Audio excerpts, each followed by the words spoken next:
କରୁଛ? ମୁଁ ପୁରା ଲକ୍ଷ୍ମୀ। କଣ କିଛି କହୁନ? ମୋ ସାଙ୍ଗରେ ଜମା କଥା ହେବନି? ମୋ ସାଙ୍ଗରେ କଟି ପକେଇଛ? ହେଲେ ମୁଁ କଣ କରିବି? ମୁଁ ତ କେତେ ଦିନ ହେଲାଣି ଭାବୁଛି ଆସିବା ପାଇଁ, ହେଲେ ଏଇ ପଣ୍ଡିତ ନା ଜମା ଭିତରକୁ ଛାଡୁନାହାନ୍ତି। ଦେଖୁନ କେମିତି ଶୋଇକି ଘୁଙ୍ଗୁଡି ମାରୁଛନ୍ତି।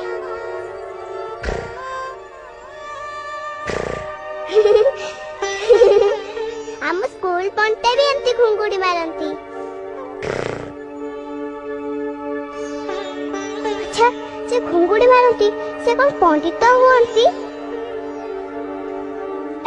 ରୁହ ତୁମେ ତ ପଢୁଆ ନୁହଁ, ନୂଆ ଜାମା କାହିଁକି ପିନ୍ଧିଛ?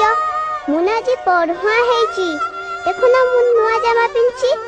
ମୋ ବୋଉ ତା ଶାଢୀରେ ନା ମୋ ଜାମାକୁ ତିଆରି କରିଦେଇଛି। ମା ପାଖରେ ତ ଜମା ପଇସା ନାହିଁ, ଆମେ ତ ଗରିବ। ତମ ପାଖରେ ଏତେ ପଇସା କିଏ ଦେଲା? ମୋ ବାଆକୁ ଟିକେ ଦଉନ। କଣ ପଇଟେ ଗାଳି କରିବେ? ତାହେଲେ ଥାଉ, ଆମର ଦରକାର ନାହିଁ। ମୁଁ ତୁମକୁ ଆସ୍ତେ ଆସ୍ତେ କହୁଛି, ତୁମକୁ ତ ଶୁଭା ଯାଉଛି। ଲୋକମାନେ କାହିଁ ଏତେ ବଡ ପାଟିରେ ତୁମକୁ ଡାକୁଛନ୍ତି, ଫେର ମାଇକରେ। ଯଦି ଶୁଣିଦେଲେ ନା ଆମ କଥା ସରିଗଲା।